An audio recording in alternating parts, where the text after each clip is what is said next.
et bienvenue à Chuck B Critique. Aujourd'hui, je donne mon avis sur la suite du film d'anti-héros qui s'intitule Venom, ça va être un carnage, version française de Venom, Let There Be Carnage. Betty, you feel like home to me. Like family.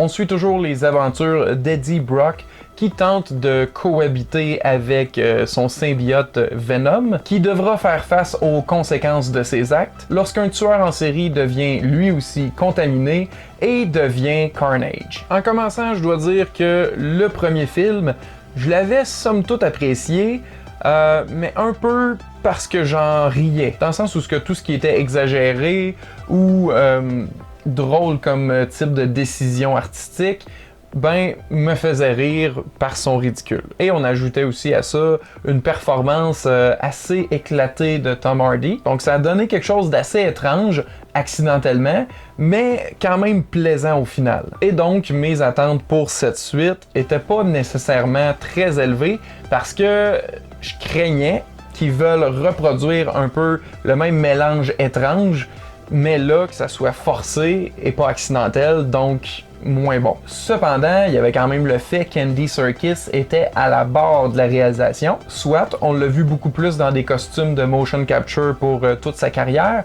mais il a quand même réalisé quelques petits films, ce qui me donnait confiance pour le ton du prochain film à venir. Mais malheureusement, dès que j'ai entendu que le film allait durer seulement 90 minutes, là, il y avait anguille sous roche. Pas qu'un film peut pas être bon en 1h30, là. Loin de là.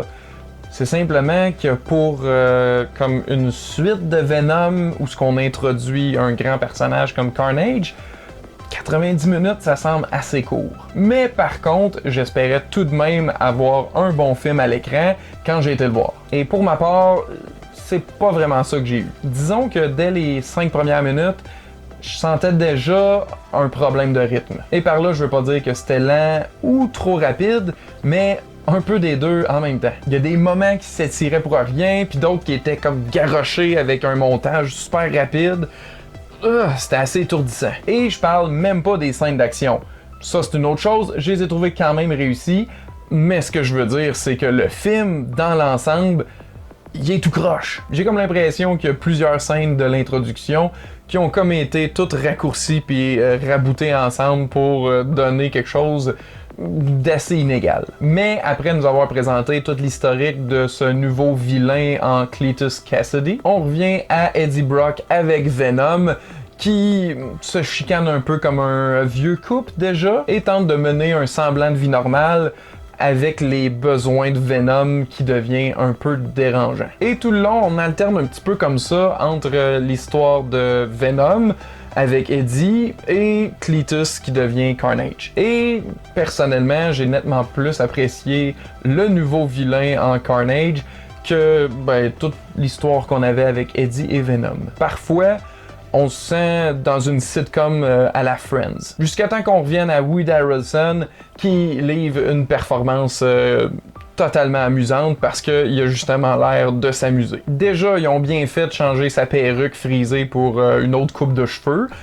C'est beaucoup plus convenable et un peu moins ridicule. Mais je dois dire que j'étais beaucoup plus intéressé par son histoire de Natural Born Killers que l'affaire de comédie avec Venom. C'est assez cliché là aussi, mais j'y ai trouvé un peu plus de plaisir. Et c'est certain qu'accompagné d'une autre très bonne actrice comme Naomie Harris permettait d'avoir une belle chimie entre les deux acteurs. Chimie qui est absolument pas présente entre Michelle Williams et Tom Hardy, mais ça n'empêche pas ce dernier de tout donner dans sa performance comme il avait fait dans le premier film. C'est simplement que cette fois-ci, c'est un peu moins intéressant ce qu'il vit, donc j'ai senti que son interprétation était peut-être un tout petit peu plus retenue. C'était un petit peu plus proche de Nick Cage dans Air Bagnard que Nick Cage dans Face Off, pour comparer en énergie chaotique. Sur l'aspect des effets visuels, où le premier était un petit peu moins réussi à ce niveau-là, dans ce cas-ci, je dois quand même dénoter une certaine amélioration parce que c'est pas tout sombre où ce qu'on voit rien.